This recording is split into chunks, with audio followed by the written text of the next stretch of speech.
సాధారణ ఎన్నికలు 2024 ఎన్నికల నియమావళి అమలులో భాగంగా శుక్రవారం స్థానిక ప్రభుత్వ బాలుర జూనియర్ కళాశాల మెదక్లో ఏర్పాటు చేసిన పోలింగ్ సామాగ్రి కేంద్రాన్ని జిల్లా ఎన్నికల అధికారి కలెక్టర్ రాహుల్ రాజ్ పరిశీలించారు. ఈ సందర్భంగా జిల్లా ఎన్నికల అధికారి కలెక్టర్ రాహుల్ రాజ్ మాట్లాడుతూ పోలింగ్ కేంద్రాలకు సామాగ్రిని సరిచూసుకొని పంపిణీ చేయాలన్నారు. పోలింగ్ సామాగ్రి, పోలింగ్ పత్రాలను, ఇంకు పెన్నులు, రికార్డులు, మ్యాప్లు సరిచూసుకొని పంపిణీ చేయాలన్నారు. పోలింగ్కు ఒకరోజు ముందు పోలింగ్ సామాగ్రిని పంపిణీ చేస్తామన్నారు. ఈ కార్యక్రమంలో ఏఆర్ఓ, ఆర్డీఓ రమాదేవి, మెదక్ తహసీల్దార్ శ్రీనివాస్, హవేలీ, గన్పూర్ తహసీల్దార్ నారాయణ, పోలింగ్ సిబ్బంది తదితరులు పాల్గొన్నారు.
ఉంటే సార్ ఉన్నారా?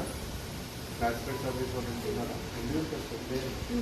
ఇద్దరు ముగ్గురు ఉంటారు. ఉంటాయి వాళ్ళు ఉన్నారా? ఉంటే దాన్ని ప్రొవైడ్ చేయాలి. అంటే ఆ ఏపీఎస్ ఉంటారు, ఆ పిఎస్ వరకు సరిపడుతుంది. ఇంటెలిబుల్ సపరేట్ జిప్లా కవర్ పెట్టింది రబ్బర్ స్టాంపులు తయారు వస్తుంది.